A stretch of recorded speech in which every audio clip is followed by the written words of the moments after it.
पैदाइश 34 बाप उसकी एक आयत से पढ़ते हैं। और लिया की बेटी दीना जो याकूब से पैदा हुई थी उस मुल्क की लड़कियों के देखने को बाहर गई। तब उस मुल्क के अमीर हवी हमोर के बेटे सिकम ने उसे देखा और उसे ले जाकर उसके साथ मुबाशरत की और उसे जलील किया।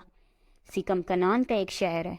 कनान गुनाह आलूदा मुल्क, और अपने गुनाहों की वजह से ये लोग खुदा से दूर थे।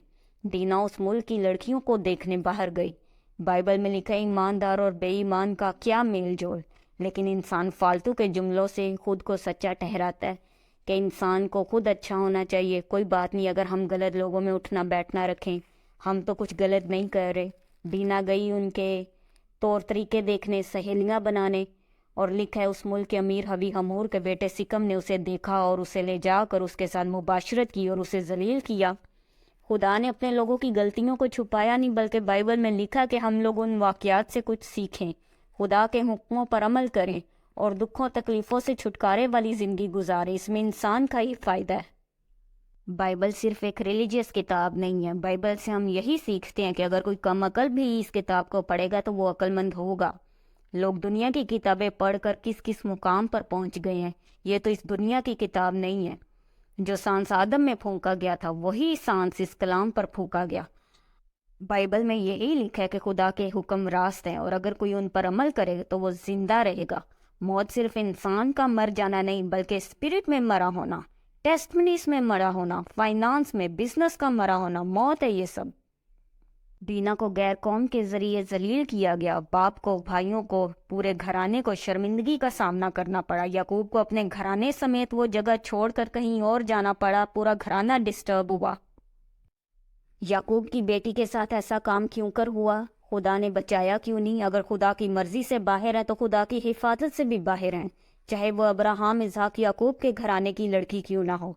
जिस काम का खुदा मुखालिफ है, जिन लोगों का खुदा मुखालिफ है, वो सब करके खुदा पर गिला नहीं कर सकते कि खुदा ने हमारा साथ नहीं दिया।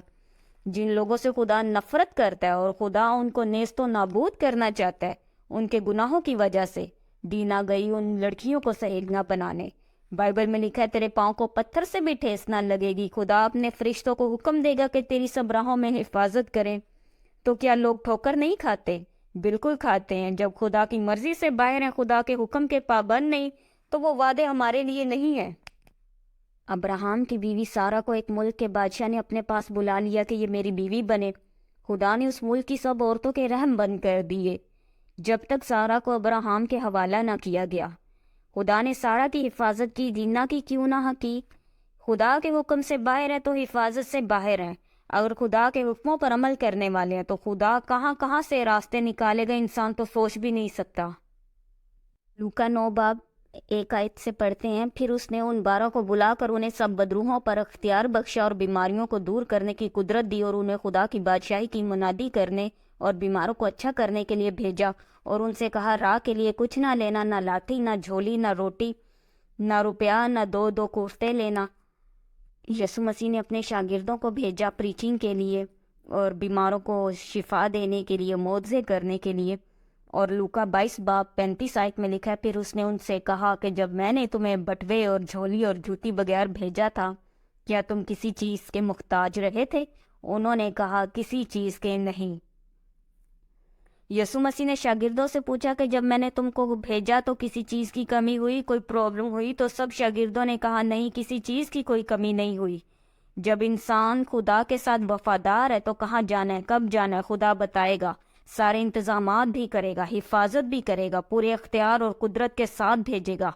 इंसानों से, हैवानों से बचा कर रखेगा, हर एक ज़रूरत भी पूरी करेगा। जहाँ जाना उन लोगों के दिलो दिमाग को भी सेट करके रखेगा, लोगों का फेवर भी मिलेगा।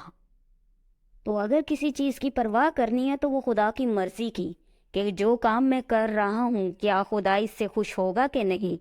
जिन लोगों के साथ मेरा गहरा उठना बैठना है, क्या खुदा की मर्जी है? मैं इन लोगों से क्या सीखता हूँ? ये लोग अपनी मैल तो नहीं मुझ में डाल रहे? मेरी रोशनी इन पर चमकनी चाहिए, ना कि खुद अंधेरे में चले जाना। लोग बोलें कि तुम अलग हो, तुम्हारे रूल सबसे अलग हैं, जैसा कि यहूदियों के बारे में बोला जाता था बाइबल में कि ये अजीब ही लोग हैं, इनके अलग ही तौर तरीके हैं, और कोई दुश्मन जो है यहूदियों पर गालिब नहीं आता था। یہودی ہمیشہ ون کرتے تھے، کیونکہ خدا کے ساتھ جب جب وفادار کھڑے ہوتے تھے وفاداری کے ساتھ، یہ ہمیشہ دشمنوں پر غالب رہتے تھے، دشمن ان پر غالب نہیں آتا تھا۔ تو جب خدا میں فیتھ فل ہوں گے تو ایسا سننے کو ملے گا کہ یہ الگ ہی ہیں، پر ڈونٹ وری، خدا کے لیے کھڑے ہیں تو خدا کہیں لیٹ ڈاؤن نہیں ہونے دے گا۔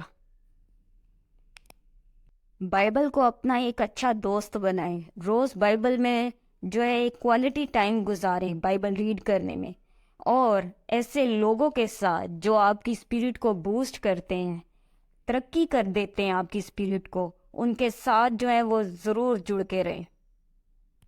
ایسے لوگ بھی ہیں جن کے ساتھ بس 15 منٹ بیٹھ جاؤ وہ اسپرٹ کا تہس نہس کر دیں گے، ایسے لوگوں سے پرہیز کرنا ہے۔